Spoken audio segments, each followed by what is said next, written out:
8 नवंबर 2016 रात के लगभग 7:45 बजे नई दिल्ली का लुटियंस जोन। प्रधानमंत्री नरेंद्र मोदी के आधिकारिक निवास के भीतर एक बेहद गोपनीय बैठक अपने अंतिम चरण में थी,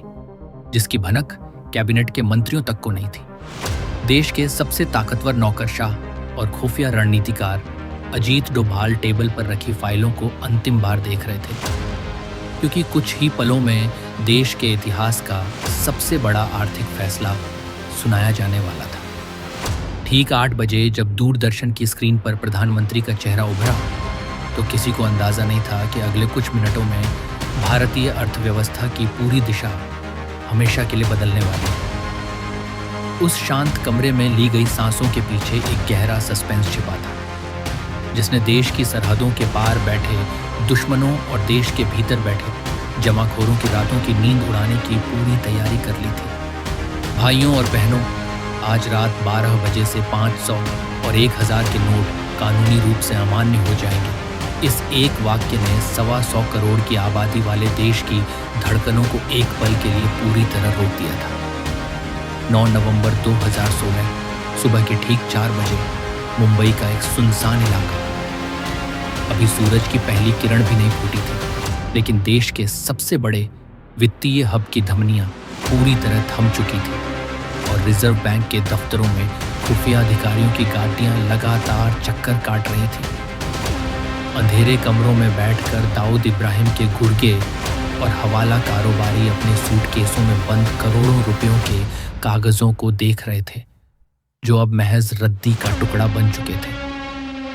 सीमा पार पाकिस्तान के जाली नोट छापने वाले कारखानों में अचानक सन्नाटा पसर गया था, क्योंकि सालों की मेहनत से तैयार किया गया भारत विरोधी आर्थिक नेटवर्क एक झटके में तबाह हो चुका था। नई दिल्ली के नॉर्थ ब्लॉक में बैठे बड़े अधिकारी लगातार बैंकों और तिजोरियों की सुरक्षा की समीक्षा कर रहे थे, क्योंकि वे जानते थे कि असली चुनौती अब शुरू होने वाली थी। देश के सबसे अमीर लोग अपने काले धन को सफेद करने के गुप्त रास्तों की तलाश में अपने सलाहकारों को फोन मिला रहे थे, लेकिन हर तरफ से सिर्फ एक ही जवाब मिल रहा था कि इस बार बचने का कोई रास्ता नहीं छोड़ा गया है। 10 नवंबर 2016 सुबह के 6 बजे दिल्ली के कनॉट प्लेस में स्थित एक राष्ट्रीयकृत बैंक का मुख्य दरवाजा, कड़ाके की ठंड की शुरुआत हो चुकी थी, लेकिन बैंक खुलने से 4 घंटे पहले ही वहां हजारों लोगों की एक लंबी और अंतहीन कतार लग चुकी थी, जिसमें अमीर से लेकर गरीब तक सब अपनी बारी का इंतजार कर रहे थे। नोट बदलने की इस प्रक्रिया के पीछे बैंकों के भीतर का नजारा किसी युद्ध स्तर के कंट्रोल रूम जैसा था, जहां हर एक कर्मचारी बिना सोए लगातार नोटों की गिनती और नए नोटों को तिजोरियों तक पहुंचाने में जुटा था। इसी बीच खुफिया एजेंसियों को खबर मिल रही थी